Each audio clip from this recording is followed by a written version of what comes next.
So today what I want to do is give you some introductory remarks on SDP, and then I want to talk about an opportunity to teach high school students DQ at Stanford.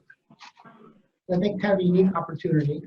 And then David's going to give a presentation on promising growth, and then what he would like to do is to have people share their thoughts. You know, we can do that through the chat. I think that to the extent possible, I'd like to see the questions and comments made verbally over the system, okay?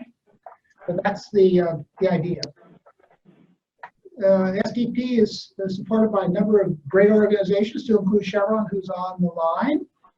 And SmartOrg. Well, SmartOrg is actually presenting, yes. I know Shell was on a meeting yesterday, so they're an active participant. So, and SDG is normally a very good participant. I think they've got some things going on moving around. So, we're very fortunate to have these sponsors.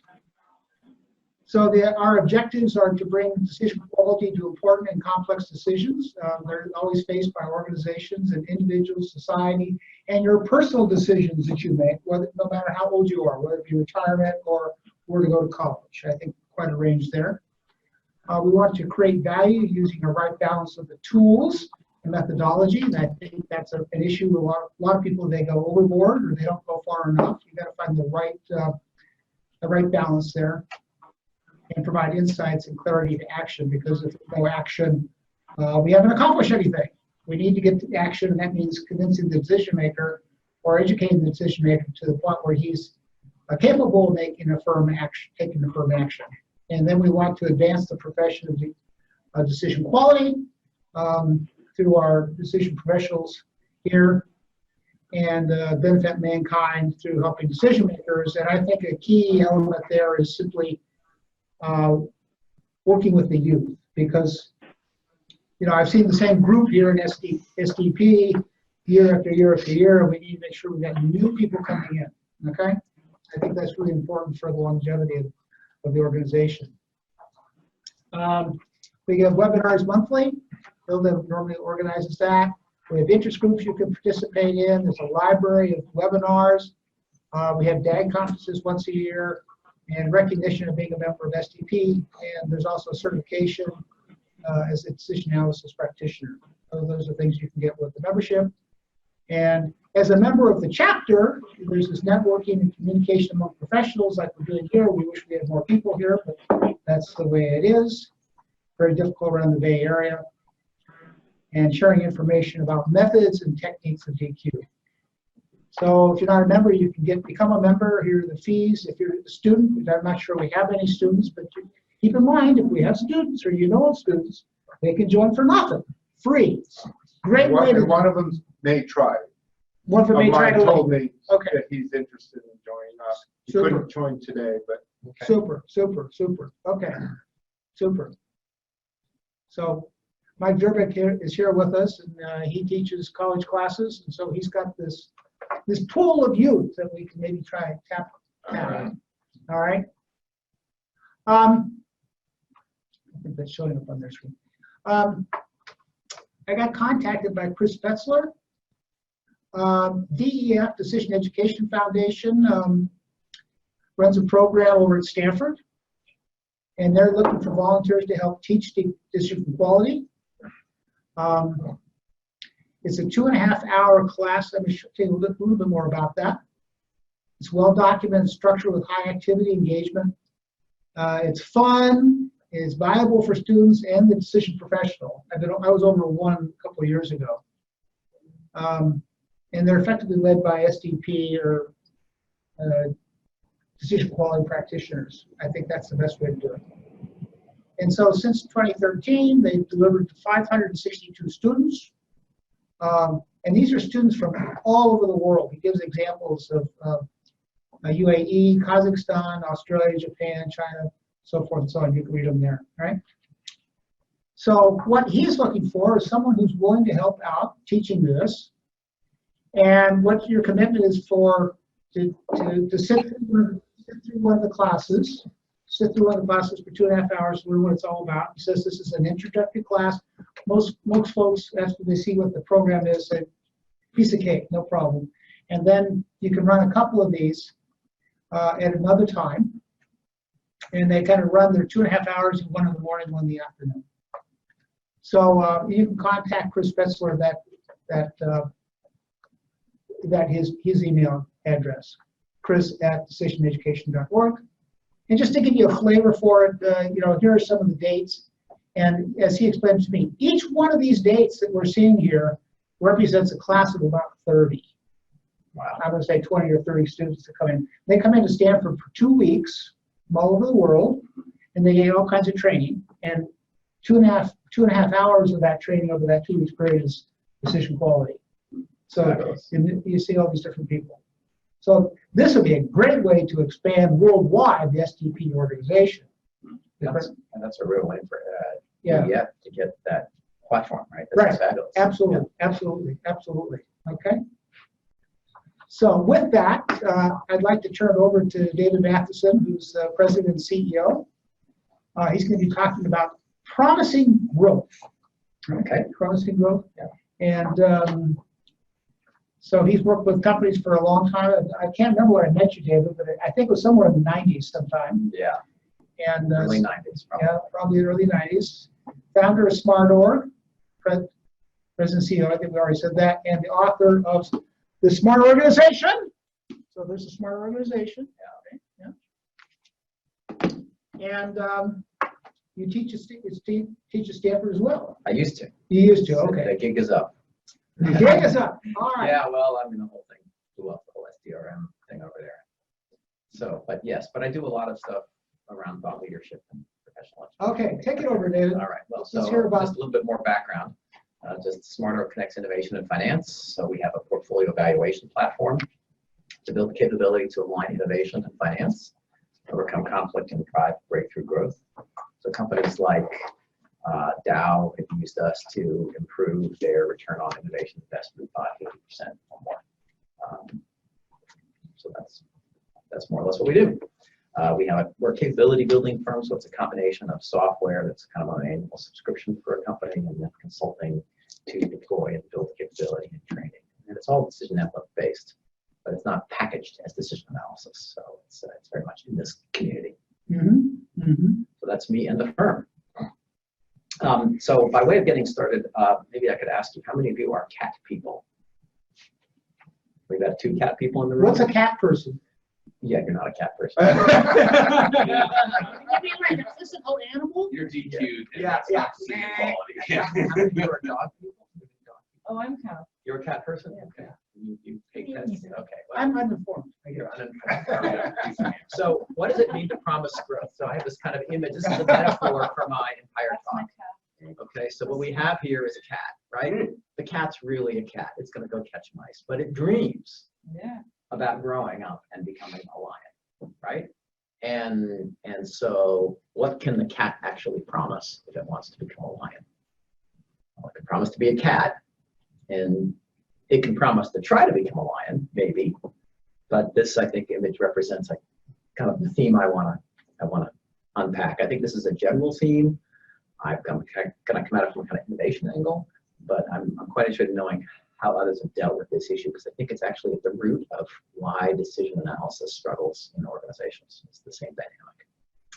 So, I'm going to talk about promising growth, the promise, and the problem with the promise, the potential of upside, the peril of picking projects, the very tempting tendency to pick projects is quite perilous, the tremendous power of reframing it and picking portfolios instead, and how you actually can make a promise for upside in a credible, reliable kind of way. So that's kind of the topics. So let me start with the promise. So this is the promise. I think it's the #1 way decisions get made in organizations, which is more or less, I pitch, and some committee decides, and they give me funding or resources or permission based on whatever promise I make to them. The promise usually contains milestones. That's often called like project management. But the central element of the promise is some kind of financial return, usually, if you're talking about larger projects, right? So it's like, you give me so much money, and in some future date, I'm going to give you a whole lot of extra money. So that's the essential promise, and I think most of the world actually runs this way, in spite of our efforts to maybe broaden this a little bit. And the promise is on the individual project? Typically on the project, but it's also on the person. It's usually a test of mettle, right? It's like, are you willing to go look me in the eyeball and make me a promise, right? So that's the promise. And honestly, it works pretty well. It builds a lot of accountability. It drives a lot of things forward. And there are many ways of making promises. It's pretty well studied. SMART is one common method, right? I think many of you have heard of this, right? This is the specific, measurable, attainable, relevant, and time-bound goals. You've got to make reasonable promises that you can keep.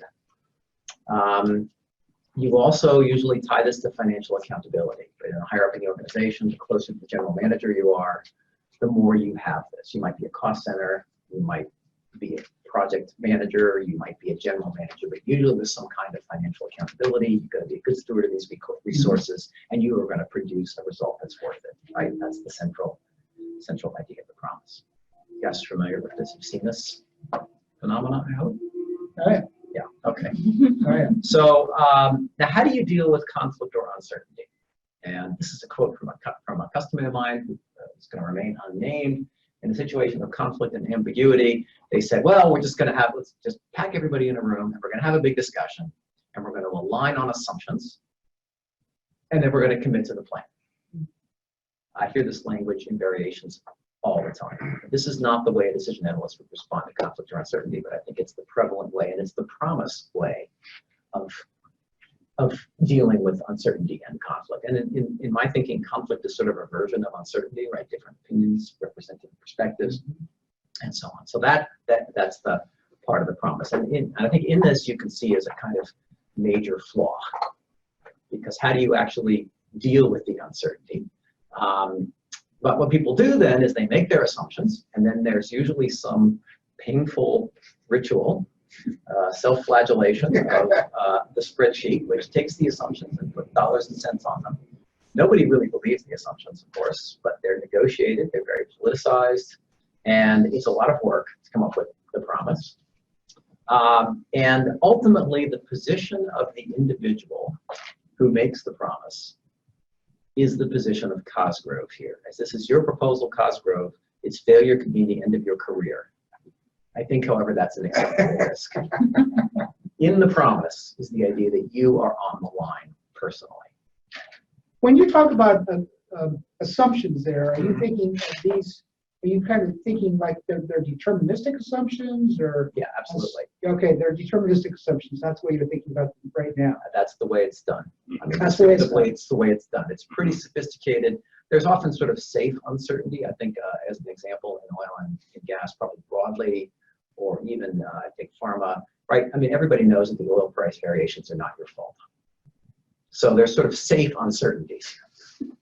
If you're building a facility or something, or in medical areas, right? People know that if you don't in fact pass the phase 3 trial because the thing doesn't work and you did a good job running the trials, it's a safe uncertainty. So you basically assume it away. You agree a planning scenario that everybody works to. So there are certainly safe uncertainties, but it's the unsafe ones that are kind of interesting, right? That in the innovation, it's like 99% unsafe uncertainties. But maybe I think it's probably true elsewhere too. Does that answer your question? Yep. Yeah. Thank you. I just wanted to clarify that. Yeah, but so I think this thing, one thing we know from the work of Kahneman and Tversky and all that is like all the systematic biases, and when people feel threat, their brains just completely go into a different mode, right? I mean, you can pretty much throw any inkling of decision quality out the window as soon as there's any kind of personal threat or reward.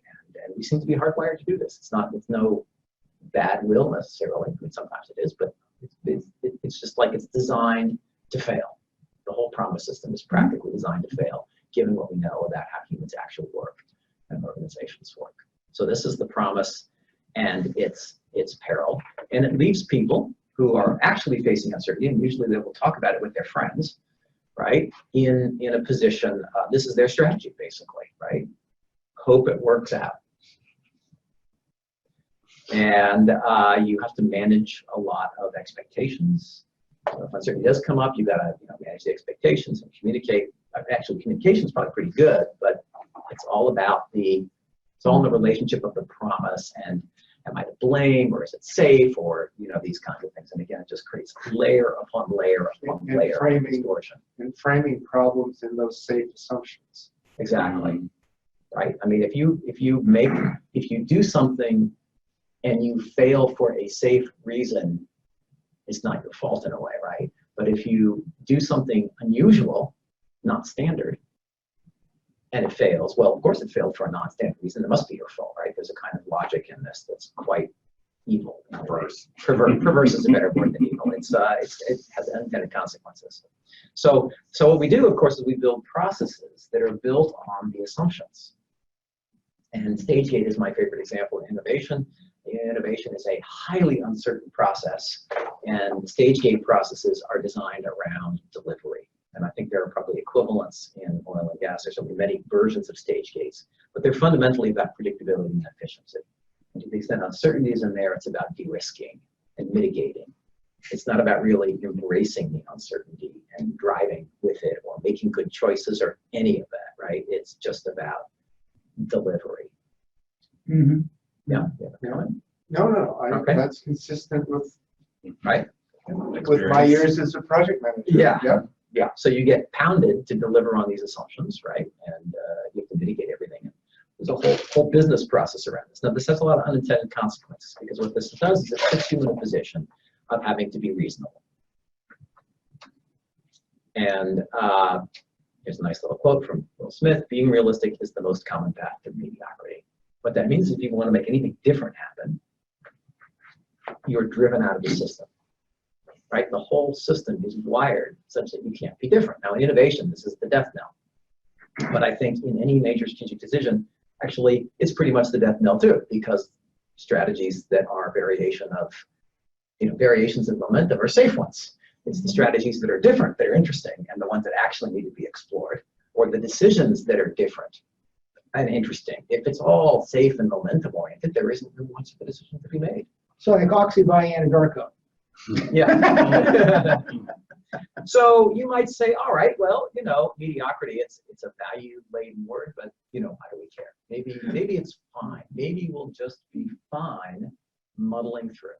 There's a lot of value. There's a lot of value there. The problem is that mediocrity is the worst enemy of prosperity.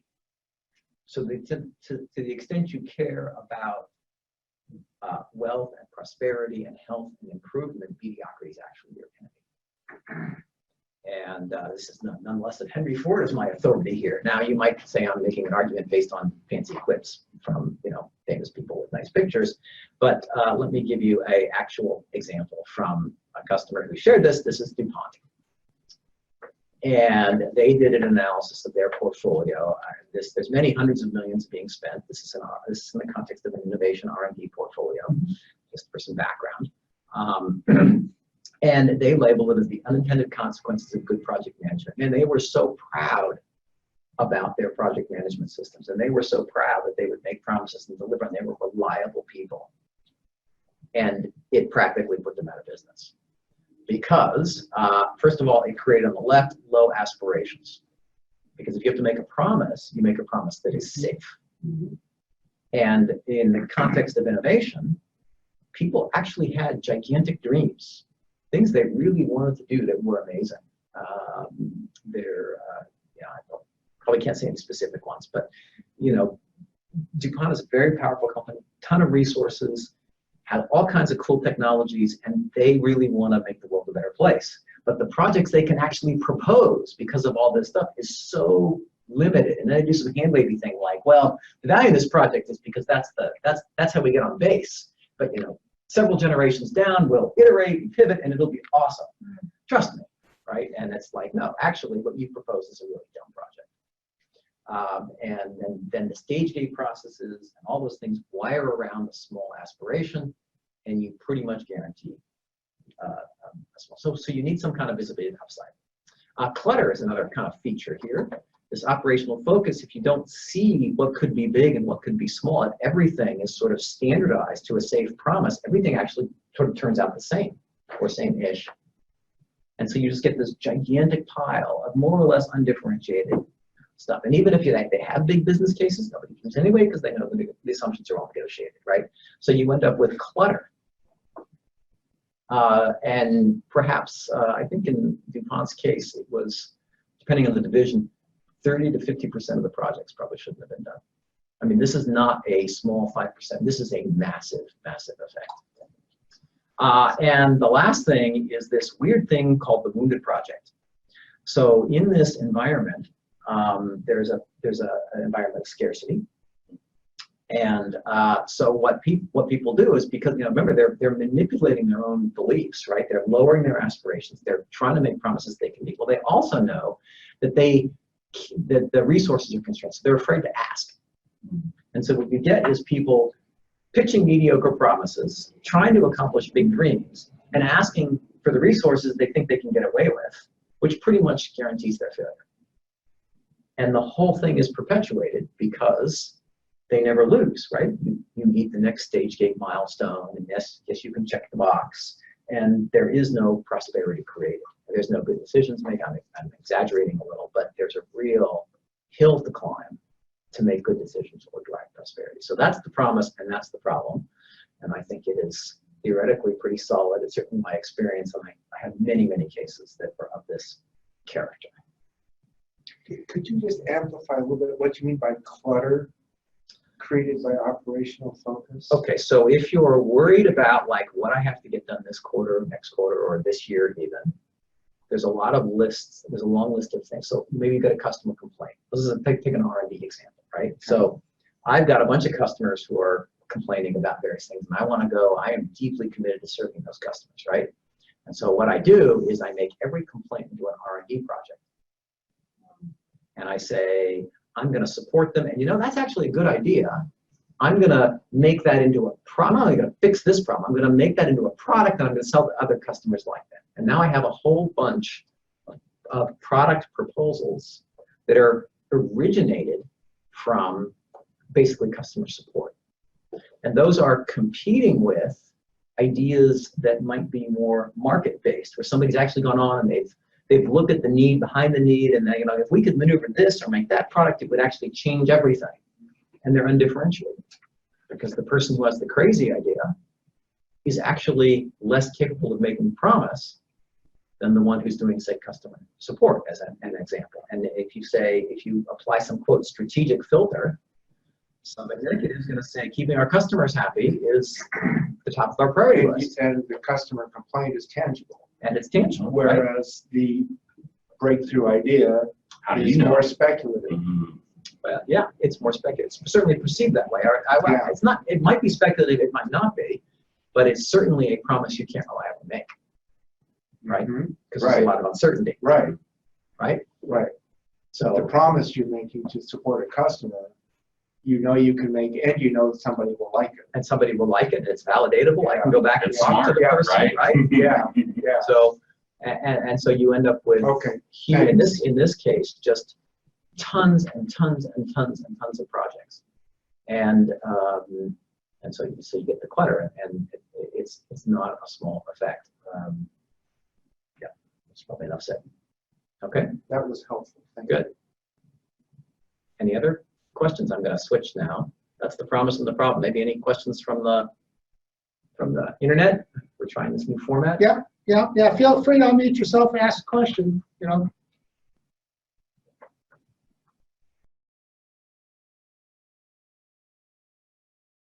So let's talk about the potential of upside, because that lion, right? So that's the cat. The cat can actually catch the mice. But what about the lion? What is that actually? So, we all believe that if we invest in the right ways or make smart decisions, these little things will grow up to be big things and be extremely valuable and helpful. And we want a system that actually nurtures them and grows them. And wouldn't we love to have a beautiful field like this, where it was this obvious that maybe they would grow, right? But you've got, they don't start out looking quite this clean. And so to come back to the lion metaphor, what is the lion? I don't foreshadow it. What does the lion actually look like? So I have found that the key element here is uncertainty. And in the context of innovation, it's not merely uncertainty as like oil, something you can learn about, inference about. It's actually uncertainty in the sense of what can we create. So here's an example. This is again from DuPont that they've shared. This was their most important strategic project, or among their most. I can't say it's a pretty big company and they have lots of priorities, but this was a very high visible project. And I'm going to assume you guys are all familiar with tornado diagrams because this is the SDP. The original project proposal, if you look at that scale, is the orange one. Wow. And they had made the safe promise. They had a customer request to do, I can tell you more about this. This is Corian, which is known for countertops, right? And it's a very flexible material. And this is to apply Corian in a very visible, high-touch branded surface that would just completely open up new markets to them and could last for decades. And I mean, that's kind of the dream. Is we are going to break into a complete new area, and it's like a reframe Corian and how it's used and how it's perceived. Okay? And they had credible customers who were very interested in this, who could do this if it works. Right? I mean, this is R&D, so they're not sure it's going to work. And the safe promise is we will be responsive. Right? You make asks, so they're doing drop tests and material strength tests and all kinds of stuff. And if you go evaluate that and you include uncertainty, what you find is this is worth a few million. And it's it's got visibility to the president of the division. So think of it like a CEO. I mean, it's not literally saying this is a big enough company that that's kind of the level where the buck stops. And they didn't believe this. I mean, they were just like, there is no possible way this could be one of our dog projects. So went back and looked at it a little bit. And because of the way we do the ranges of uncertainty, we asked them to do ranges in our method. We asked them causally to dream about the world that makes the upside and dream about the world that makes the downside. And so we had some hints about what was going on. So coming back, reframe the problem, give them some permission. Think about what you do if you had more resources, right? What would you do? How would you increase this little element? And they very, very easily invented like a new strategy and a new evaluation based on more active business management and relationship management. And the key factors have to do with, instead of treating this as a transaction, treat it as a relationship. And we did a little thing of what's the value to the customer of this? And they're thinking, if we can get 5 cents a pound for this, it would be a fabulous win for us, right? I mean, think of that. This is a bulk material, right? And they went and actually we did it. We're in this meeting. We looked at the web and figured out what the BOM was, the bill of materials cost for the current solution that this customer was using. It was $50. And you're buying raw materials at 5 cents a pound. 5 cents a pound. For something that could be, you could replace a $50 part with a few ounces of this material. I mean, they were just completely out of whack, right? And all we did was ask. All we did was give them permission to talk about the uncertainty. All we did was give them permission to talk about their dreams in a credible way. When now, you say talk about their uncertainty, yeah. What do you mean by that exactly? Well, so you ask a question. So this is part of how our method works. Is you take let's look at one here. Okay, average selling price. Let's just take that as an example. You say, okay, well, so they come in with all these assumptions about, we're getting a penny a pound for our material. And we think if we could get 5x, maybe that would be fabulous. That's a safe uncertainty, right? Okay. So you say, no. What would cause somebody to pay a lot for this? So, okay. So it would be, how about, and they come with it very easily. It's not like this is hard. They say, well, if it's really a valuable application, right? If we're not selling on cost plus, if we're selling on a value basis, if there's a relationship there that protects them and us, so it's a real win. I mean, for example, if Corian could become a substitute for granite countertops. Well, that's what it is actually. It's like, yes, yeah, that's primarily how it's used. But sorry, go ahead with your example. Well, it wasn't when I saw Corian. It was kind of by itself. It was definitely a low-end material. Oh, yeah. Okay. But if it became, and it was sold at a lot lower cost. Yes. Years ago. But yes. if it became a substitute, at that value of at granite that value substitute, of granite level, that's right. Then That's what you're talking about. Exactly. Okay. So if you thought of it, to use your analogy, right? So there's some technical reasons why it's not competitive with granite presently, because it can melt on the pots and stuff. That's the basic issue. But if you had a buyer who wanted to make a new kind of granite, right, a channel for you to look if you can solve this problem, and you say, okay, well, I'll sell you, 10% more than my base car. And you're like, no, we're going to price this to the value we're delivering. We're going to brand it this way. You could actually upsell the price that they could sell it at, right? I mean, I'm making stuff up, riffing on your example, but it's that kind of thinking, right? And it's actually not hard to do. It's just that they're in the world of the reliable promise, right? So you say, well, and so you say, okay, well, how much would that be if in fact something like that were true? And none of this is outrageous. It's just thinking through the uncertainty. And this then led to, well, how would we know and how would we possibly? Well, let's look at what they're currently paying. The internet search was like $50. And it's, this is orders of magnitude bigger than they were thinking. And they had never asked the question. They had never thought about the possibility of upside, right? And so you can see a couple interesting things about this. One is the blue one is clearly a hell of a lot better. It's actually riskier because there's more uncertainty, right? So your ability to make a promise in this case is actually worse than your ability to make a promise in the orange case. The uncertainties are less safe and there is more of it. And it is clearly the choice you should make. So a promise by definition to the executive is there's an 80 or 90% chance you're going to achieve that. Yeah, exactly. It's not like it's an expected value or No, a a promise. 50-50. Promise is a promise. You are on the ball. Yeah. And Well, but it's a question of what are you promising to, and probably how you frame that promise. yes, indeed. That's absolutely right. But most people, when you're talking about business propositions like this, have to make a financial commitment of some kind. They have to make milestone commitments, and if it's strategic, it usually goes into sort of hand wavery. Like, we're going to promise the orange because we can promise that, but this is a big important customer, so it's strategic. So throw a lot of money at us, right? And it's just sort of this hand The wavy executive thing. game is rigged for give or get, right? Yeah. Okay, so this is an example. And in this is a single instance. It's a pretty dramatic and pretty clear example. I don't know if you guys have had experiences like this, but we actually did a portfolio of several hundred projects. And so you've got to imagine pages and pages of this. But it's a lot of the projects are like this, where they have these just massive upsides. And I think in their case, it's something on the order of 20, 25%. I mean, not every project is like this, but it's clearly enough that putting all projects in your portfolio through this, for the sake of the 20% that actually have this, is completely worth it.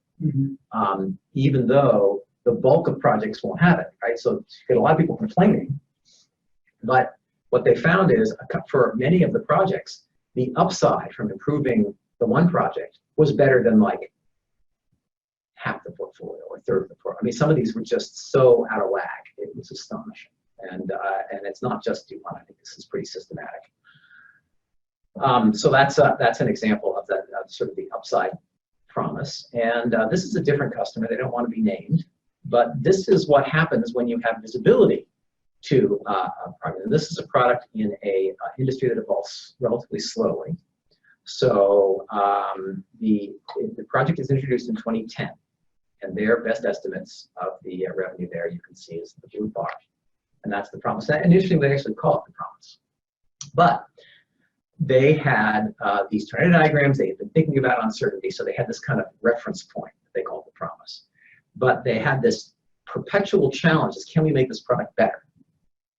And they used the tornado diagram to talk about how could we make it better? How can we drive it to be better? And you can see in 2011, they were able to up the bar on the promise a little bit. And in 2013, and you can see basically it cranks up over the years, a little setback in 2016. And by launch, the sort of decision seeking, the improvements from the better decisions over time created by that upside visibility is actually 4 times the value of the promise, roughly. So this was a promise in 2010 made for 2017. This was a 7-year project. Yeah, it's a 7-year project. Well, did they actually execute it in 2010, or was it just, this was the assessment of the value, and then it took this while to develop? Well, they at some point, so this is a complex chemistry launched into a highly regulated environment. and I don't want to say too much because I don't Yeah. want to be who it is, but think of something that's multiple approvals and checkpoints, and Yeah. you got complex manufacturing and danger and making it safe and all that kind of stuff, right? So the project actually starts way before 2010, but in 2010 the investment gets serious. Now the promise becomes serious, and so they have a business case, right? And one of the things we did back in 2010 was inject this idea of uncertainty into this. And that created this kind of dynamic tension that drove the upside. And one of the things I find, again, this happens to many projects. I've analyzed this portfolio. It happens to a lot of projects in the portfolio, this kind of effect. It's not all of them, but it's quite interesting from a portfolio point of view. If you could make this happen to one of them, you could kill 3 others and you'd still be ahead. Right? People think too much about the promise and not enough about the wealth creation, right? You see, there's so much value here. I could also think that as a staged project where you're resolving some uncertainties. Hey, this is better than I thought, so now I'm expanding the project, and that sort of thing. Yeah. And that kind of moves me up this ladder. Yeah, it could the top column move above. up the ladder. There are probably 2 methods. If you think of like a pharma company, as you go from phase 1 to phase 2, the probabilities are going up, so you would see this effect. Sure. That's not what I'm talking about. I'm talking about people coming up with better ways of delivering and deploying it so that the markets are actually improving, the business case is actually improving. This is not the mere de-risking, it's actually the seeking. Is it of the similar upside. to some of the concepts around agile development in the software world then? Similar. I think Similar, Agile okay. Agile doesn't have a very strong financial. Agile sort of No, falls into make a very small promise. You don't really have a Fair. financially oriented vision Fair. in mind. Fair right? enough. Fair enough. Yeah. I think I mean Agile has a lot of good going for it, but I actually think it's a cop out I've always thought that. with because it's a way of saying we'll just be smart and figure it out. You don't create an intention towards a big vision necessarily, right? Right. Which is what they have to do. When you're a big company with $100 million investments, you don't do that without some intention, right? So anyway, that's this example of a kind of that, and I think this is a cat turning into a lion. That's exactly what this is, right? So, but you couldn't have promised that at the beginning. So Because you would have gotten shut down. you would have been not You wouldn't credible. know what you could promise. You wouldn't know what you can promise. There's a lot of problems there. In fact, when we debriefed on this one, they had said if we hadn't had the system, the promise would have become self-fulfilling, Mhm. right? At the lower level. At the low Yeah. level. Yeah, we would have been happy to get 5% over, actually we've been happy to even get a little less on the promise, but if we got 5% more than the initial promise, we would have had a big party. And then they would have lost the 5x, right? I mean, it's just, these are... And not only that, people would have been perceived successful at the 5%, and they would have gotten promoted and reinforced for that thing. Exactly. And so you have this self-perpetuating culture. Of mediocrity. Of mediocrity. That's the mediocrity. Yeah, mean reverting. Yeah. Okay, so let's talk about another element in here. It's part of the promise, and it's the idea that you can pick projects. It's the peril of picking projects. Because I think I can just finish my whole talk now. Game, set, match. So a lot of that risk is basically a trusting pitch, right? And you test metal to see if you can trust somebody. So here was this is again back to DuPont, and we had analyzed their portfolio, and I was talking to the president of the division. The LOB here is the line of business, so this is a division of like 5. It changed while I was there, but let's say it's 5 lines of business. And talking to the president of the whole thing, and bring us this, telling her, look, you've got this goal. Half of it is going to come from bread and butters. So those are projects that have high probability, relatively little upside. I mean, they have some upside, and you want to go for it. But basically, this is about incremental, reliable delivery. And all of your business systems are set up to do that. So that's good. You get halfway there. So that's the good news for you. The bad news, or I guess the good news, is you actually have line of sight to enough projects to meet your goals. What's challenging is that those are the oyster projects, so those are individually low probability projects. You cannot tell which one will win. But if one of them succeeds, that's actually enough to make all your goals. But you can't tell you which one, and I can guarantee that whatever you think it is now, it's going to come out differently on the other side, right? And furthermore, you would like to get upside. You actually have enough potential in there to add a whole line of business in terms of if 2 or 3 of those things hit, holy shit, you are golden. And she's looking at this and she's like, oh, that's great. Okay, so bread and butters, I get that. Tell me, so what you're telling me is I got to go after those people who run the oysters and hold them accountable and just make sure they deliver. And I'm like, no! So, you know, her thought was essentially, I can pick the projects. I can drive the projects to succeed, right? And this is an illusion of control, right? You're gonna pick, like, no, that's the point. That is the problem. Now, We need better promises. yeah. Thank you, David. better stick to beat the wind. This meeting will continue until morale improves. They return by 3%. Yeah, exactly.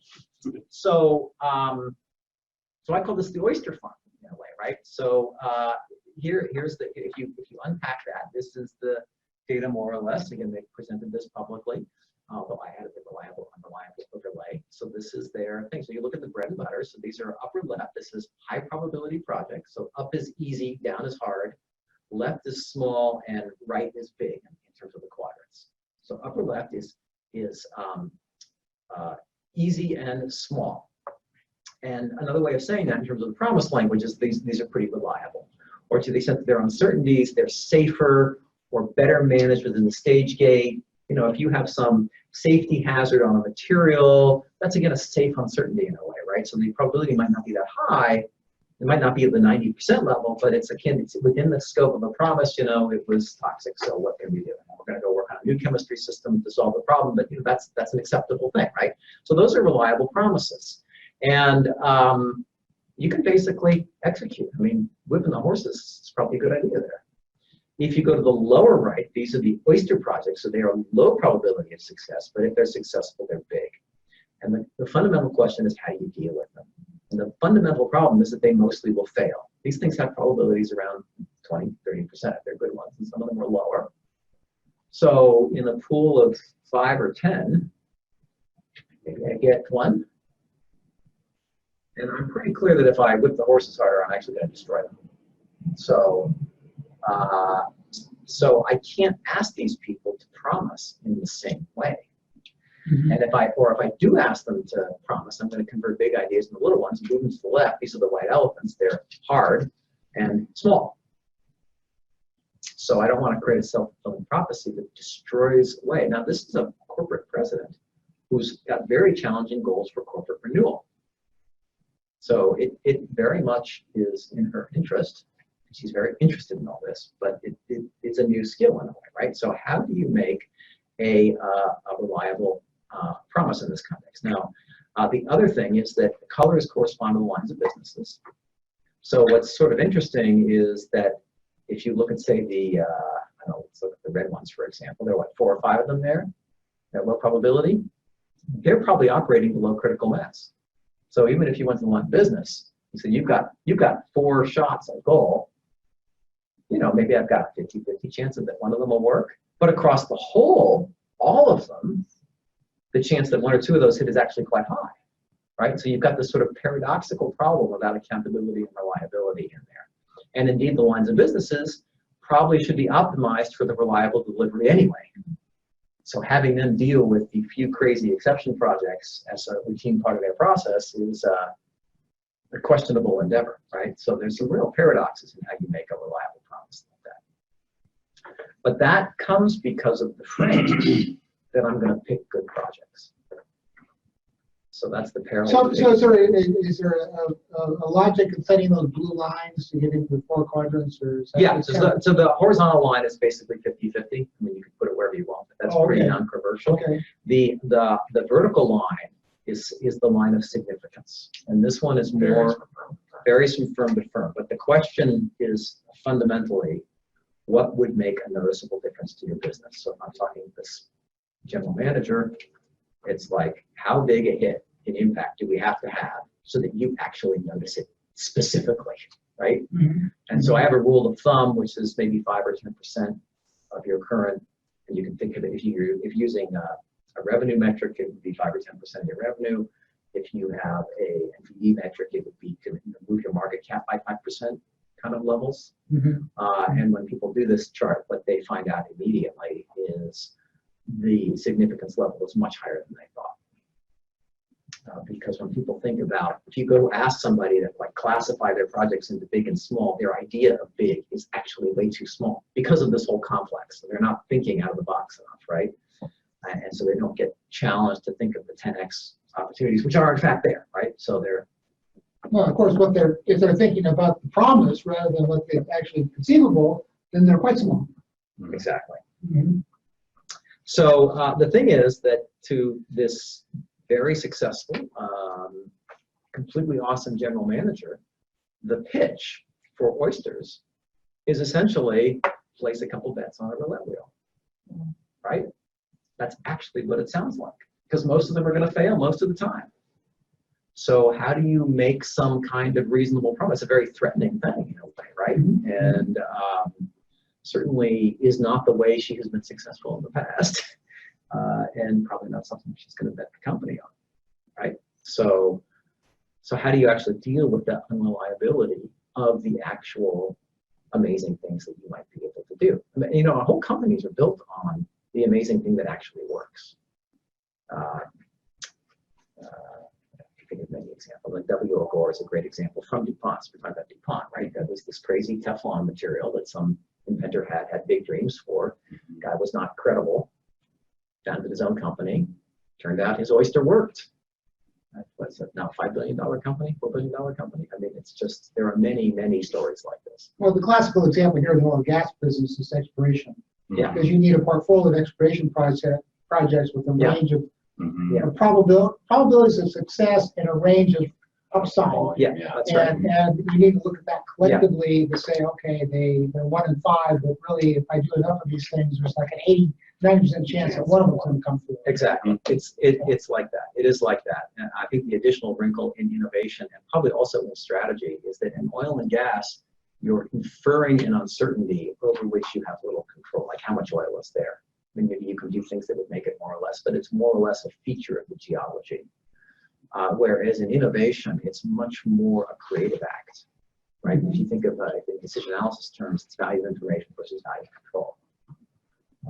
And so the upsides are often quite a bit bigger in the context of innovation because people become active in creating the value, right? But it is fundamentally the same idea, as you say, right? So what if you could place all the chips and the game wasn't rigged against you like roulette? And this is the point about picking portfolios, right? So there's a reframe required for my general manager friend, not to manage at the project level, but to manage at the portfolio level, and really to think of her accountability much more in that way.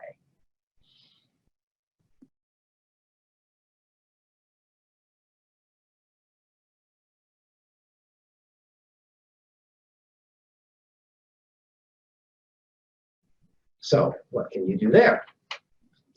Well, so this is oyster farming. I think you guys already conceptually understand this. On the right is an example teal portfolio that consists of 4 oysters, most of which will probably fail. But if you actually ran those 4 oysters out, what is the equivalent dot? And that's the one on the left. So those 4 things together, the probability that one or more of them succeeds is about 70%. And the value given one of them succeeds is sort of in the middle of that cluster. So decision analysis is actually quite good at figuring out what these inferences are.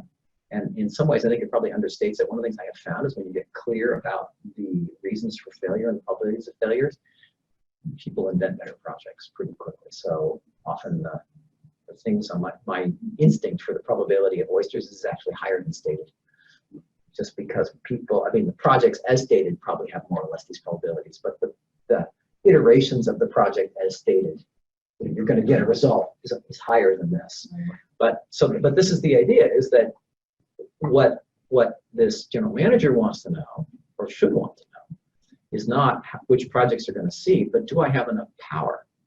So what comes with the promise idea is that if I'm going to take risk, I'm going to reduce it.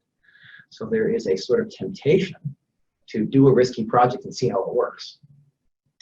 So David, the issue I have here is that I think the graph on the left is really talking an expected value for the value on the x-axis, okay? Yeah, Well, it's a probability of, is this the probability of one or more, right? one or more. So, One or more. yeah. But this is the value of that. And in reality, the one or more has got a distribution around as well. Yeah, so it's an Right. expected value. Yeah, so it's an expected value. Right, So- but to go to your oil field example, suppose you had a bunch of fields that you all thought might be biggish. So I'm trying not to mix the tiny ones with the biggish ones, right? So they're all sort of biggish. Yeah. And I say I have a 10% chance of each one being biggish. So how, and I have 5 or 6 of them. What's my chance I'm gonna find a biggish one? And if one is in fact biggish, how biggish might it be? Right. That's kind of what the question being answered. So let's make that an expected value basis and a single probability basis. It doesn't show you that, this graph doesn't show you that full distribution, although we'll get to that in a moment. Oh, okay. It's in there. But I think this is quite a different way of thinking about it, is not what's the success of the project, but what's the success of the oyster farm, Mhm. right? And so you can pick their portfolios that way. Now the impact, this is back to DuPont. This is the actual impact when they started to think about that.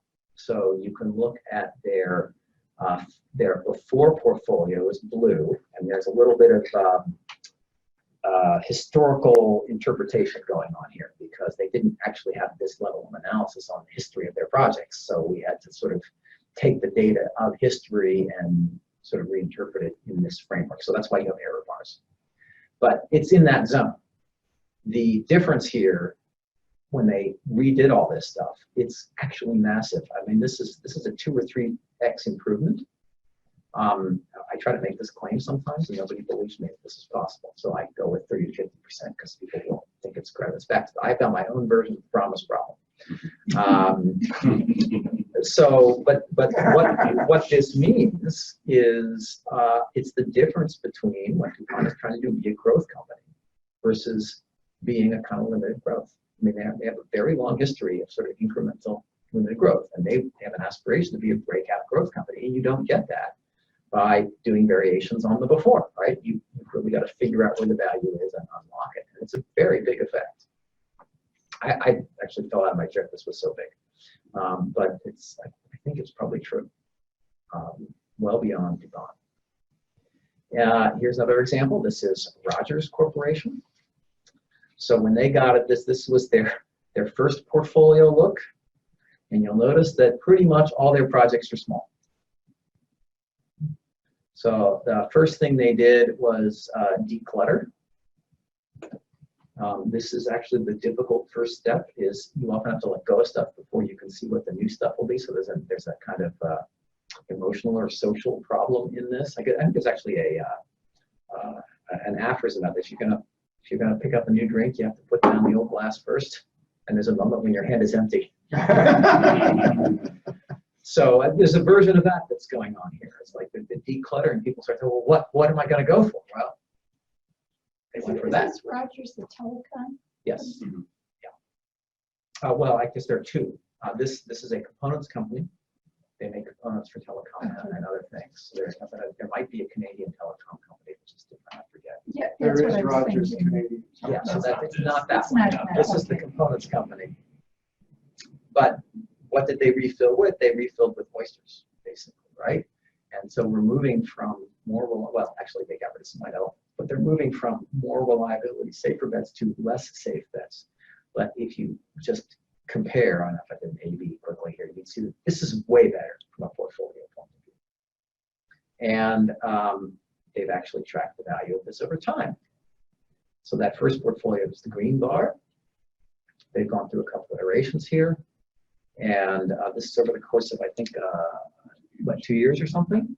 So plus 120% improvement in their portfolio. Once they set the system up, it becomes value seeking, right? And so it's not static. I think in decision analysis, we sometimes think of our decisions as too statically. It's like when you set up a system like this, it becomes value seeking and actually gets better in ways you wouldn't anticipate. So now it's also quite interesting how this value happens. So the white elephants go down, so that's good, because basically they're getting canceled and decluttered. The bread and butters you know, people do better. Their promises are maybe a little sandbagged, so they do 25% better. Pearls already have high expectations. Those do improve. The pearls are the PEs? Or Yeah, what? pearls are PEs. And, Okay. and some of the pearl, if you look closely, you see at the end some of the pearl values dropping, and that's actually because they're launching, so they're pulling out of the system. So if you correct for that, you still see the increase. The really interesting one is it's the oysters. The oysters are where the pop has happened. Right, over time, that ability to value seek and drive towards the upside across a portfolio. You can't predict which ones, but the portfolio improves. And the net effect gives you kind of a 20% improvement in the portfolio. But it's not a 20% improvement. It's more than doubling. It's a very big number, right? This is very much like the DuPont story. The Rogers story is pretty similar. So that's the power of picking portfolios.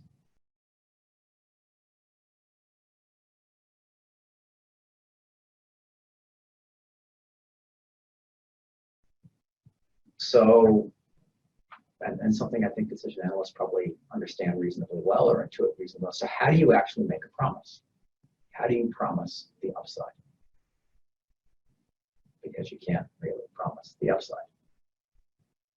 And again, this is back to DuPont. We've been doing some work with them. And this here is a 1090 curve. They're worried about their 2022 goals.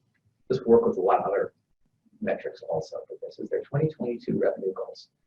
And they looked at their distribution of that. And what's kind of interesting is they connected this explicitly to the promise. And they said, we're going to pick a goal for this portfolio based on the reliable promise, and that's the P10.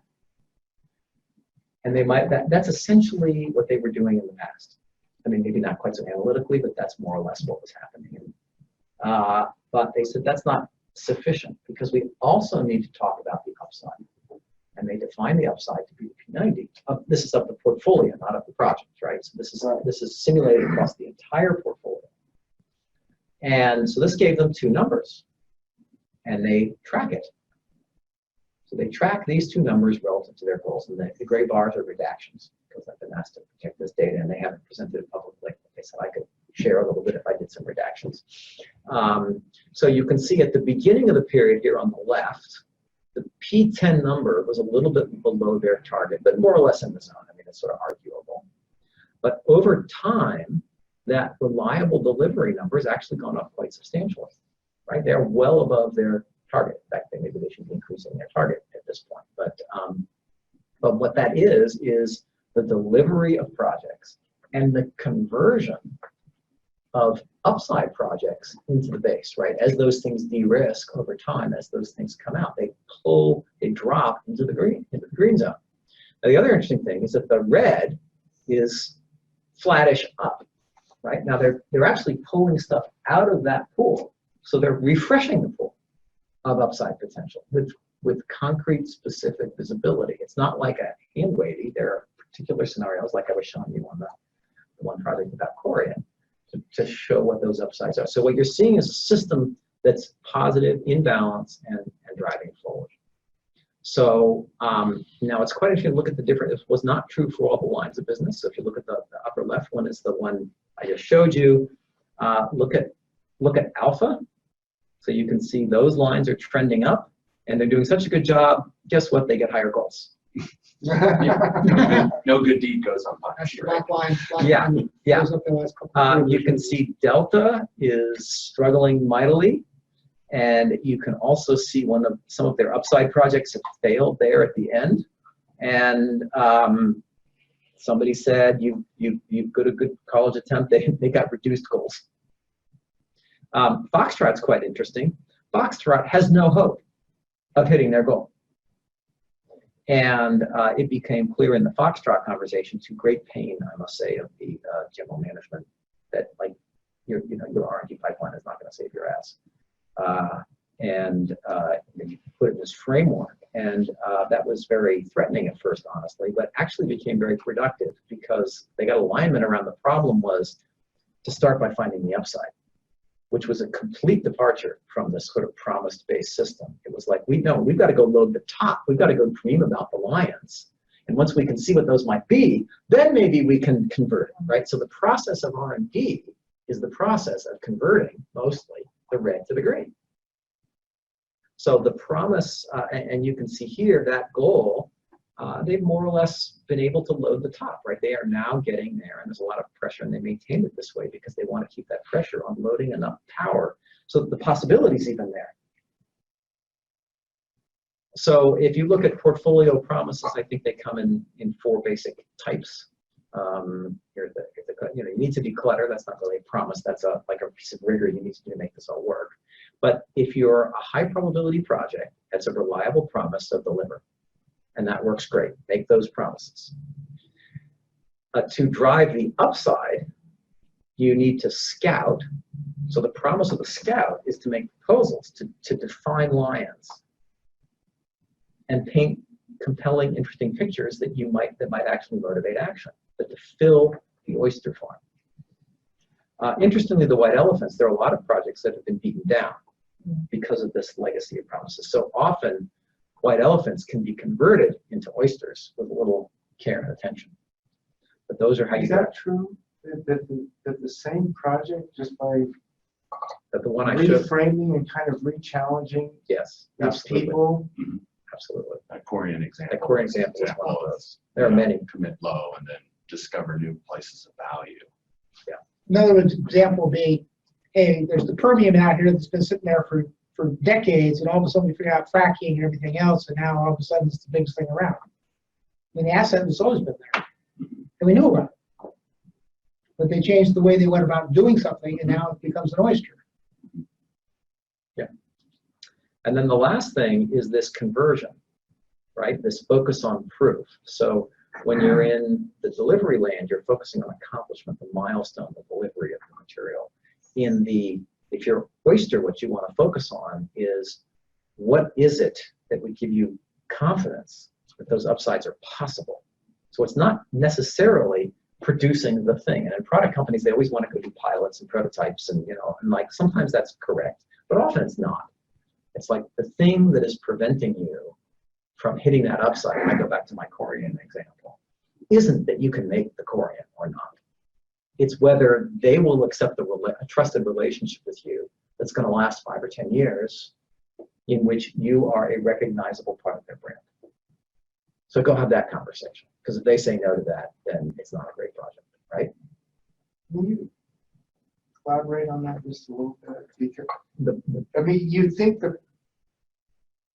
that doesn't mean the product doesn't deliver or something like that. I mean, it's the proof that makes the business. Let me give you an example. This is actually an example from Ralph's history for RPS. Yeah, RPS. No, not the RPS, the photo kiosk. So they had this dream that they were going to make an ATM of photo printing.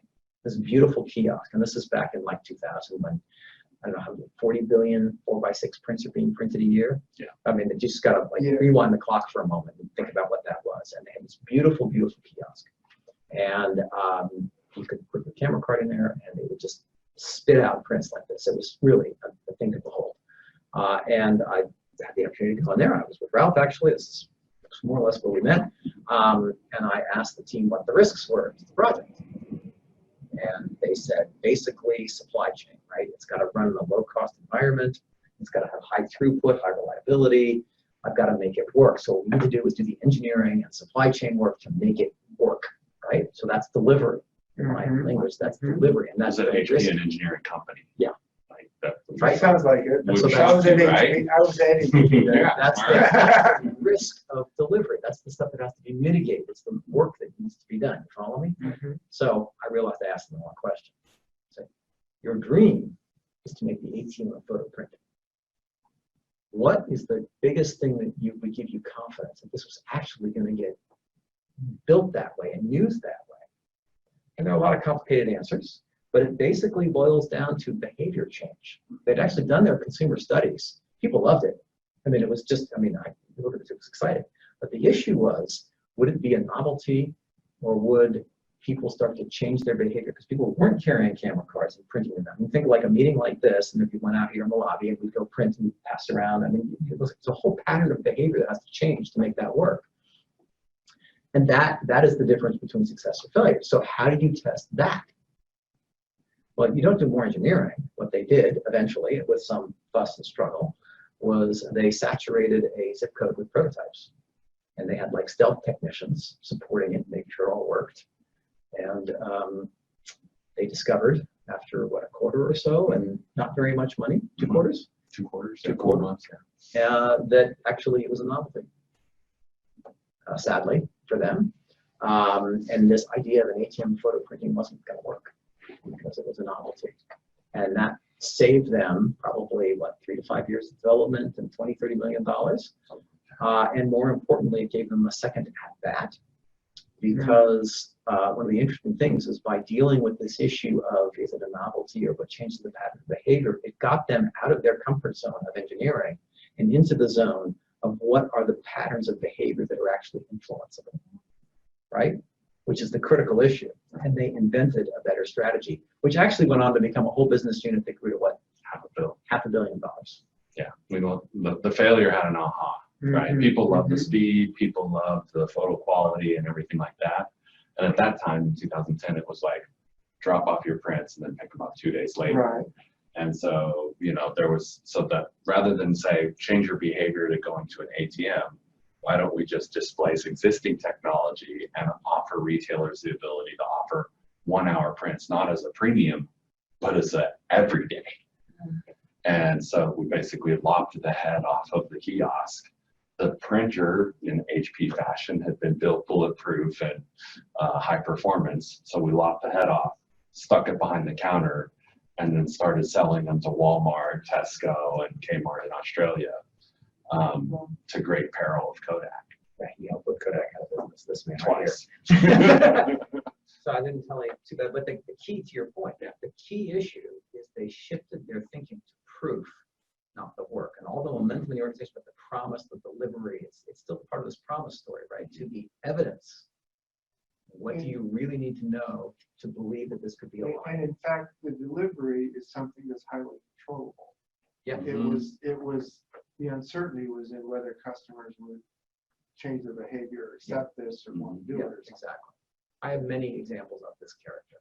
Okay. But this is also an example of people wanting to do what they know how to do. They were an engineering company, so they wanted to engineer something. Yeah. Okay.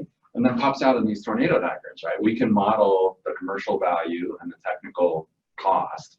And I can tell you, after doing a lot of these in the new business creation space, the engineering methods fall at the bottom of the tornado, right? And yet we spend hours either arguing over the BOM cost of plus or minus 10%, or whether marketing should get another 300K, which is near the bottom of the tornado, and value drivers that are, uncomfortable to the company are all at the top. It's the unsafe uncertainties, which don't get promised, they don't get talked about, right? It's part of the promise problem. So those are the kinds of portfolio promises I think you can make. And if you track with this sort of, what's the reliable promise, what's the aspiration, what's the conversion, then those are promises you actually can make if you think about it as a portfolio, not as a picking projects. And the central challenge of innovation, and I think strategy or creating anything new, is that people think success is linear, and we build our systems assuming it, and it's not, right? Yeah. And so you've got to set the decision analysis is phenomenally well positioned to create sort of maps of the future and the possibility, and the wiggles, and bring that into a social space where organizations can talk about it and deal with it. And essentially, that's what it takes to be a cat and promise the lion. Be the cat, make a great shadow of a lion, as awesome as you possibly can, and then work out how to make that difference.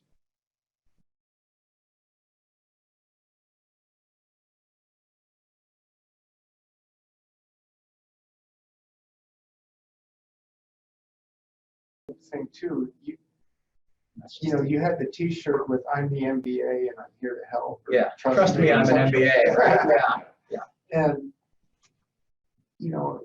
engineers have been managed by engineers, and they kind of act one way. And I've worked in engineering organizations, and then engineers can be managed by MBAs, and they tend to act differently. Yeah. a lot of this comes, I think, from how managers are trained and how they view the world and what they view success to be, Yeah. and so on. Yeah. Until you change the business schools, Well, you can change a few managers one at a time who are innovative, yeah, yeah. but you can't make a wholesale change without affecting, I think, how managers are taught. Well, time to get up and go home. How about those folks that are, have dialed in or called in or linked in? What are your thoughts about the presentation? What experiences have you had that might relate to what David's talked about here?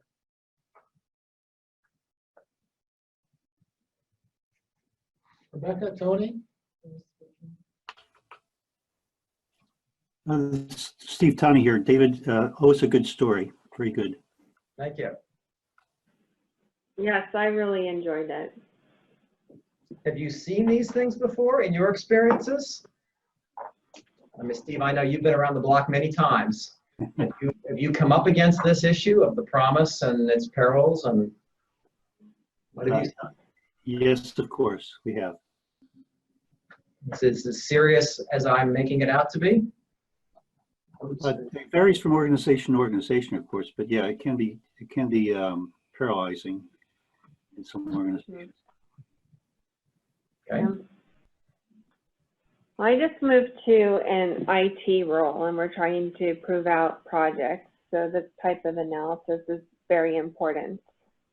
Can you hear me?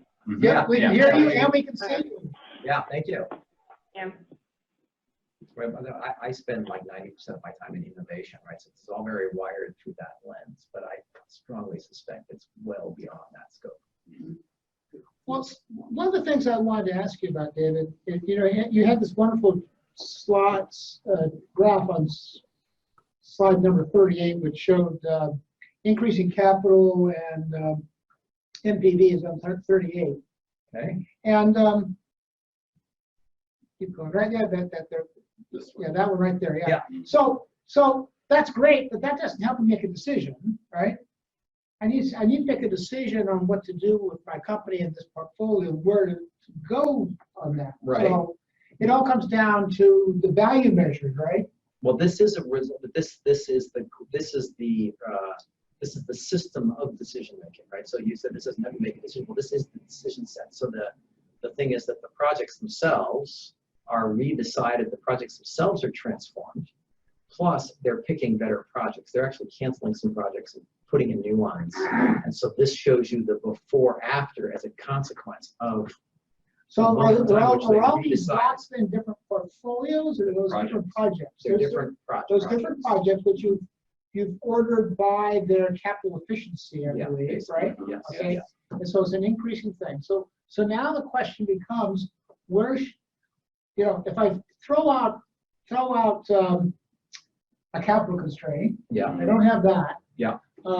But I do need to have a return to my shareholders. What is my TSR, as Sharon would Yeah, talk about? And so there's a line there, and I'm trying to find something that's tangential. This is a basically efficient frontier sort of thing. Yeah, it is an efficient frontier. Yeah. And so how do you address that with companies? Because the problem is most companies probably don't know what their value measures are or what their criteria is for a decision. So sort of. I mean, I have found that to only be partially true. I think people are, they over-metric. People are actually very clear on what they want. They want prosperity. Now, this is innovation, right? Again, this is sort of my lens, but it's like we want revenue, we want margin, we want, and if you want to measure that with NPV, or maybe say that NPV is perfectly adequate. And I'm worried about, it boils down to two questions: how big and how difficult. Those are the fundamental questions people are asking in innovation. And I think people quibble about the metrics, and it's a kind of misdirection.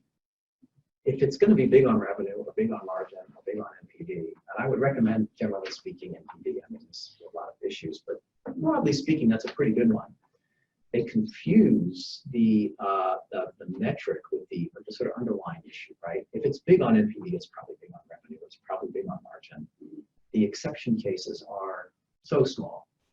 So getting people pointed towards something broad like NPV. And one of the nice things about NPV as a metric is that you can make lots of improvements and it gets better. So there's a lot of room in an NPV metric to be creative about how to make it better. Yeah, the problem with NPV is that's not sufficient. You Sure. you have to give me a discount rate, you know. Do I do this thing at 10% or do I do it 15% or do I do it 20%? If you're, And that'll change the order of these projects. I'm quite sure it will. Because I mean, some are short and some are long. If you know. if the strength of your 2x improvement relies on a couple percentage point in discount rates, you're doing analytical fiddling. It's got to be way more powerful than that, right? As a former controller, I tell you, the dollars that come out of the company's bank all have the same interest rate applied to them. So really, this isn't a matter of like, if by fiddling the dial on this is more risky than that, so let's tweak the discount rates on that. No. I don't think it's a matter of tweaking. I think it's a matter of being consistent across time. Yeah. Mhm. Well, You know, because Right. you can't say, well, hey, first quarter we're going to use 8%, Right. and then you know, fourth quarter comes along we're going to use 4% because interest rates went down or Right, whatever. yeah, it might fair be, you know. yeah, fair enough. It's quite important to have some reasonable metrics and standards, and that portfolio system can't work without that. Yeah. But I also think people they overcomplicate it sometimes, and the simple, straightforward metrics are pretty damn good. Let me give you a kind of example about risk, right? So if you look at, people will argue about what's the risk metric, or if they're not decision analysis, say, well, what's your weighting on risk? They ask them how a scoring rule. The issue around, I mean, probability success is fine. The issue around risk preventing decision is rarely the measurement of the probability. It's the credibility of the probability. Or it's actually the issue I'm saying here. It's that I can't make reliable promises. And so give me some metrics that let me make more reliable promises. And so they're searching around for metrics that let them avoid the key issue. Yeah, there's a 100% hit rate of this question at almost every innovation or R&D conference, which is, hey, speaker or noted expert, what metrics do you do, can we look at to predict whether the projects are going to be successful or not, right? Like the inherent question that is, please tell me the crystal ball so that I can pick wisely. Even after all the data analysis says that's a fool's errand. Yeah, it's not about prediction. Yeah. It's about making estimates and having, like you said, a portfolio. Yeah. Where you have an unknown winner, but likely a winner. Yeah. In there somewhere. And I think sort of to the point that Brian's making, you do need to get rigorous about your measurements and your estimations. A lot of this is way too hand-wavy. You can't go in order like this. It's a defensive reaction. So you do need to say probability of success means this, and it means that, and you know, you need to define something. I think for decision analysis, it's not too hard to get one that's fine. I mean, not that you don't need to work at it, but it's not about the quibbles over exactly what the definition is or exactly what the discount rate is. If your strength of your argument is resting on an analytical quibble, you've already lost, right? That's kind of the point. So pick a good one and go. Rebecca, did you have a comment you wanted to say there? It wasn't clear. Anyway. Guess not. No, I didn't have any comment. I'm just listening. Okay, all right.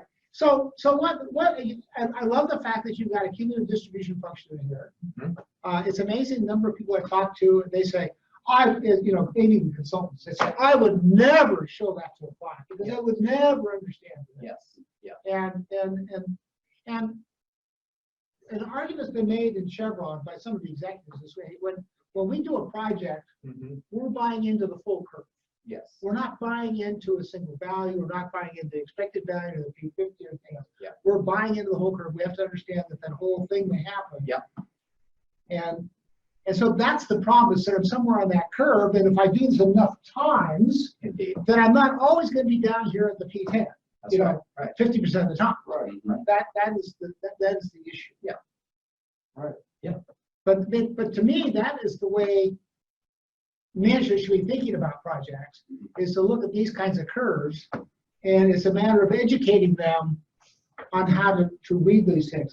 This is a nice smooth curve, but particularly when you've got these portfolios that of the Mhm. oysters, and then say, Yeah, got 5 of these or things, slow they got to- step yeah, functions in different, them, and yeah. all kinds of things. Yeah, And yeah. there's a certain vertical probability here at the very beginning, that, hey, none of these things hit. Yeah, And I spent some they have money. different diffusion profiles, So- yeah. So if I can respond a little bit, I am very ambivalent about this. Certainly, I think the cumulatives are essential, right? I mean, but I have decision analyst training, I think that way. And a lot of the people in these organizations are not analytical, right? And so the question is, how do you communicate? And for me, the analytical rigor needs to be there. But then how do you communicate, and how do you, and what I'm proposing here, and that I'm doing, is how do you communicate in a way that like thousands of ordinary people who are not trained decision analysts can actually like figure out what to do next, right? And there are some that are interested in, I mean, they have a decision analyst, but there are people who are interested in this, they edit, they audit, I mean, they do stuff, but it's like the idea that there's a reliable promise and there's an aspiration, and we're going to communicate both. And we're going to promise the reliable, we're going to try for the aspiration, and part of our job is to find the evidence that would convert. That idea contains the essence of uncertainty in it, right? The essential issues are there, and it's understandable easily. I mean, I could show you a picture of a cat and a lion, and you already get it, right?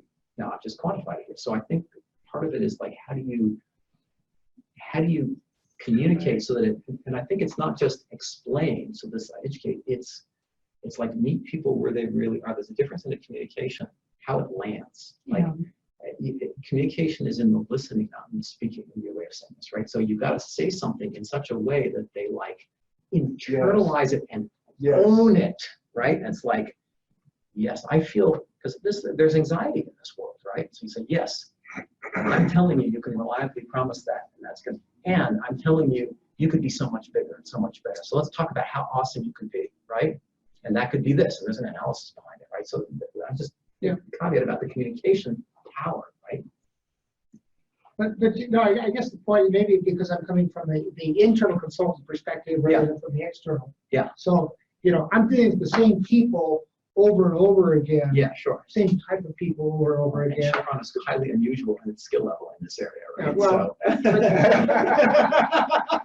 So, I would say, I guess, yeah. you know, it's a matter of education. I mean, if you're going to spend 4 or 5 months with the company and working on all this stuff, Yeah. it doesn't seem like that should be that difficult to educate them and have to think about this and say, okay, hey, Well, this that's is the right. foundation of how we're going to talk about stuff going Sure. forward.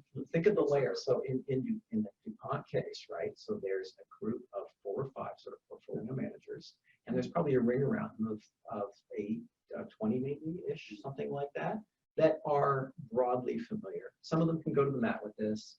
None of them is going to be terrified. You know, various levels of skill. But they're actually dealing with an organization of 1,000. And those people are like market researchers and chemical engineers, and they have so they need to say something that impacts you. You've got to think about the whole social system. I guess is what I'm adding to your comment. It's not merely so that they're trying to change the company, right?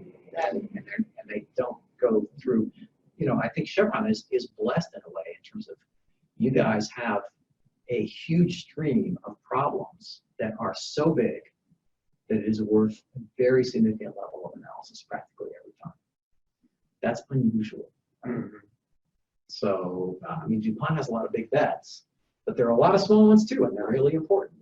And that the sort of overhead, the extra, you know, it's just not supportable at scale of this kind of size that you. You know, another problem I wrote down here, you talked about communication of things. My experience is that project managers, they made this promise, right? And they're very reluctant to admit that they can't meet the promise, whatever it might be, until, you know, it's 90% confident that they won't meet the promise. Right. That's right. You know, Yeah. At that point, we need to find an exogenous factor. to play so that I can maintain my job. A safe assumption. Yeah, a safe assumption, right? I know the game. Right, and if not, then we need to get engineering or somebody not in my function to take responsibility whether they want it or not. Right, yeah. We just came up with this joke right here. We think if I have these dice I use for me, we're thinking of getting a dice and putting people's name on it, like we have that 12 so and so the game is when something goes wrong, you roll the dice. Oh, it's Ralph's turn. Ralph, you're fault. Just roll the die. Okay, it's your fault. The intern did it. And then I put it in die with a small dribble tool. There you go, Dave. Good luck with that. They want to put my name on many faces. So here's something that really struck me. Yeah. Right when you started this. This is the difference between capitalism and socialism or communism. Okay, did I say that? Hold on. Let me go get the LaFroy. It's gonna get really deep. HBO put out a brilliant miniseries on Chernobyl. Yeah. And when you look at the problem-solving approach taken in managing the crisis of Chernobyl, and you look at, there's also a movie out on the death of Stalin that came out, and you look at how that system was set up. It was set up about making mediocre promises with a workforce that wasn't bought into it. They did everything to just, totally incentive incompatible with prosperity. And yet, you have the bureaucracy that can't relay bad news. And it can't, Yeah, I thought you said this was communism and capitalism. You're describing every company I've ever worked. Well, but most big companies, Communism is now on steroids. most big companies are not that different. No, I know. And that's why they often collapse. It just takes a long time, as it took a long time for the Soviet Union to collapse. This is really a lot more than just about kind of innovation and prosperity. This is systemic. Yeah. And Schumpeter, I mean, he wrote that book, Capitalism, Socialism, and Democracy, and it gets at the heart of this, of what's the measure of relevance, right? Because in socialism, it's the greater good of society, and in capitalism, it's operating profit. And then the democracy kind of sits at the nexus of this of how do we choose, right? Tony, do you have some comments? You haven't said much. Are you there? Are you? And there's some dots on your window. Yeah, I'm here. I actually said something a little while ago, but I realized that my phone was off mute, but the system was on mute. Well, Anyway, well, say it now, Dan, please, contribute.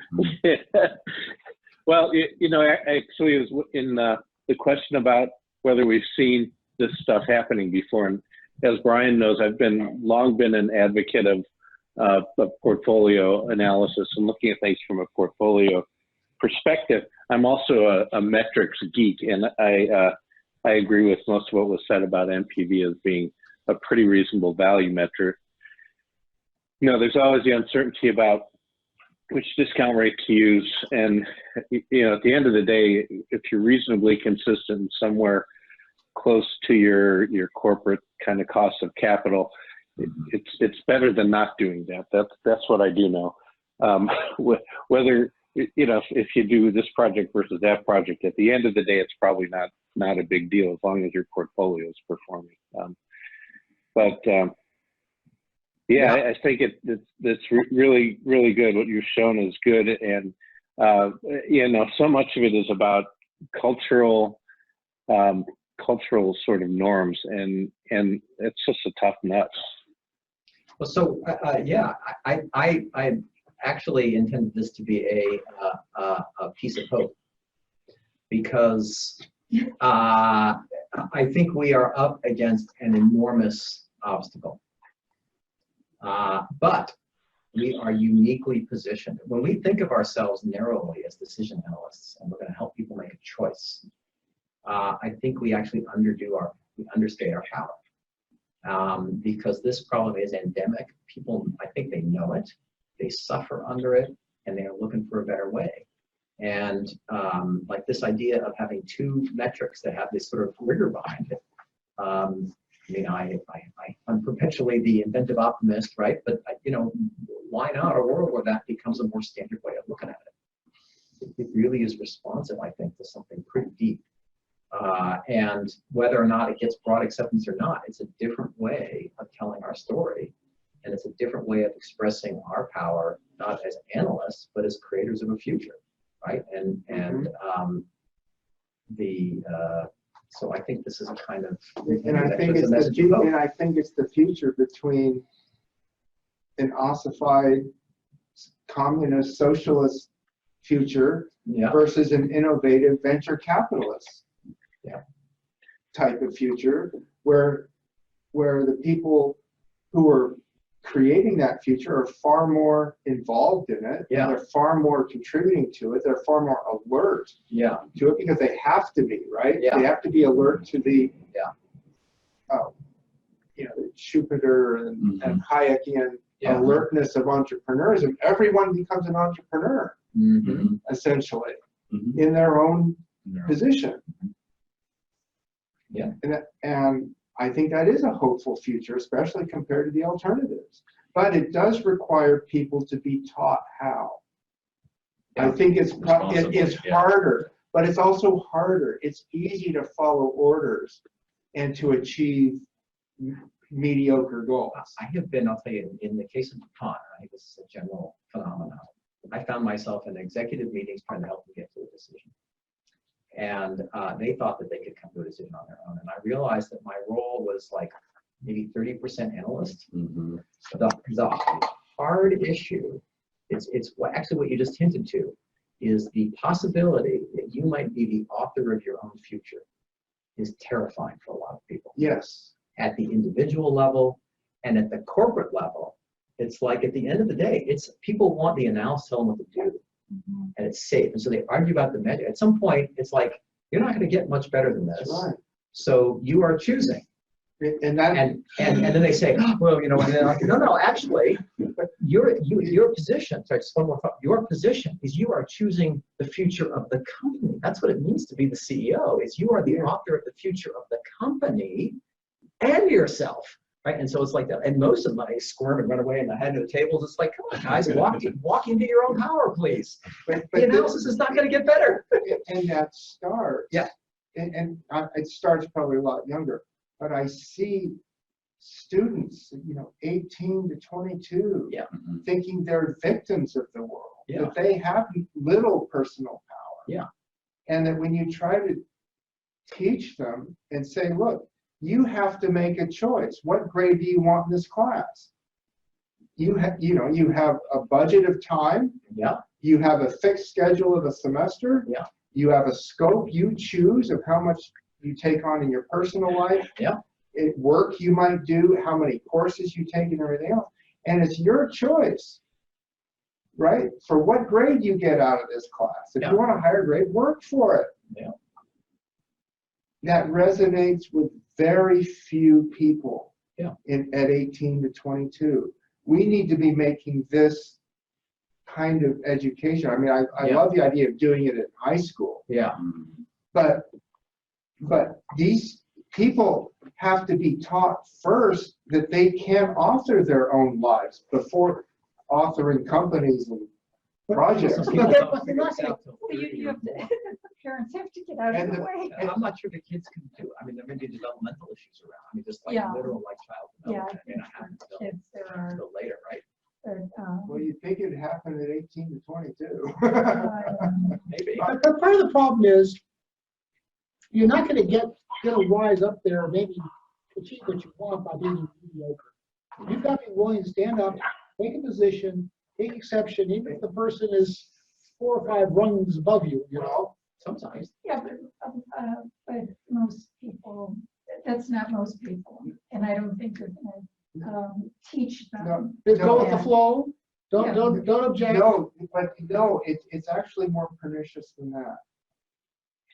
I listen to language of students a lot. I was forced to comes out of their mouths. Something forced me. There's no human agency there.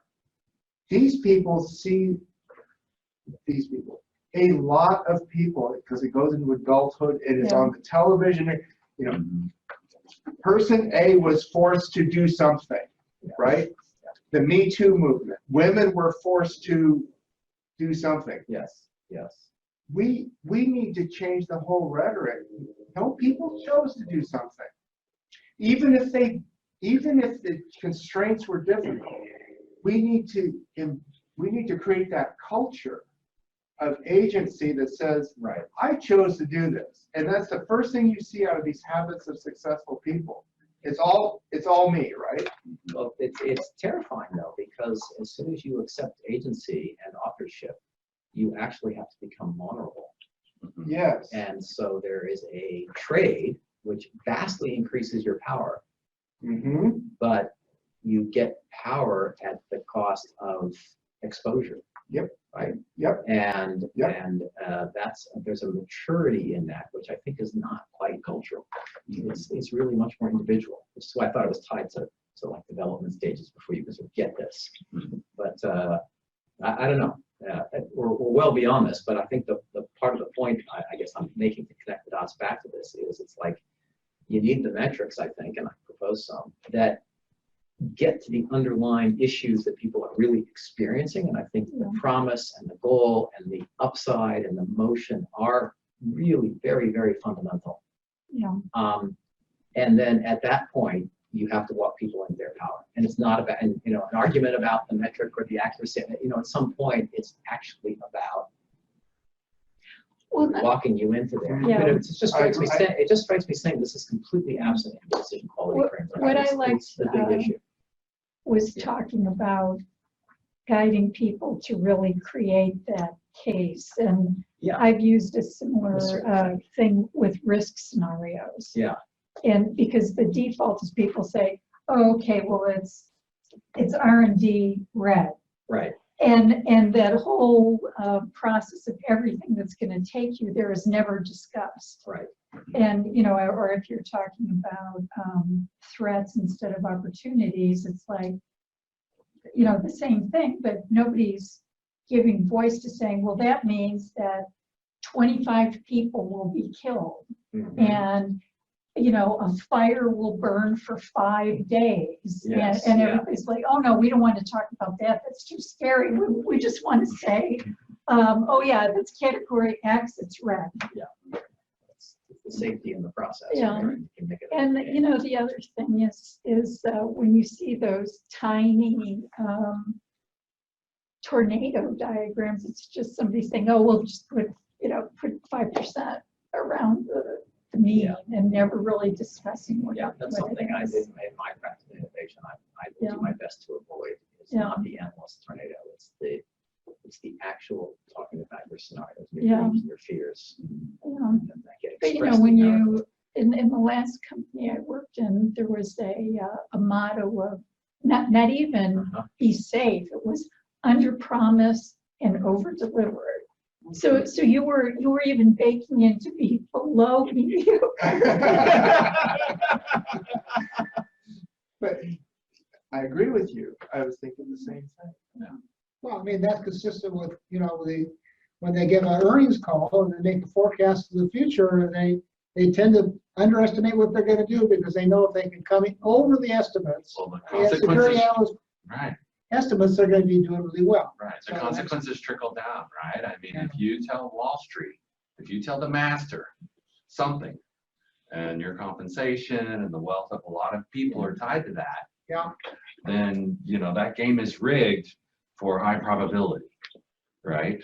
Of success. Of success, Yes. right? You want to give an answer back to the promise, right? I mean, the project manager's giving a promise to the executive, and the executive's giving one to the chiefs, and the chiefs are giving one to Wall Street, and the consequences for failure trickle down. Yeah, but the problem is, Right. if I made a dollar a share today, this last quarter, Mhm. I can't come in and tell them I'm going to make 70 cents, Mhm. knowing that that's a really safe one, because that messes me up as well. You know, Yeah. so once again, I contend that what they need to know is they need to see the cumulative distribution function of that earnings Mhm. earnings being a very bad metric to start with anyway. Sure. But and say, okay, where do I want to be on that curve? What do I want to promise out of that curve? Do I want to promise a P10, a P30, a P40, Yeah. a P60? You know, whatever So, it might but be. Chevron is actually sophisticated enough. Yeah, and I think it's very important though, before that promise is made, that it starts from a position of good information. So you're not promising something based on a bunch of distorted inputs, which I think is sort of what happened. But one of the things that I'm doing at Chevron and have done for a while is, and in fact, we had a conversation this morning at our DA leadership team meeting about how each of our business units has different hurdle rates and does things differently. And, you know, how do we really manage the whole company? And you know, we kind of digressed into, well, really it's not kind of a DA issue in the sense that it's our planning teams that do this, and we have this decentralized decision model that sort of gives everyone decision rights on all that stuff, and then it all feeds into a planning process. And one of the things I've realized over the years is that planning is, you know, as exercised typically, and as David showed, is this kind of roll-up exercise that really it doesn't have high decision quality. And to go to portfolio, what you have to do is put good decision quality into your planning process. And so I think that's the role that DAs can play, Yeah. in terms of improving the way we do this stuff. That's kind of Smart Org's mission. Yeah. Right? Yeah. Is to think of the process of producing the quality, not merely the analyst, right? Right. That's great.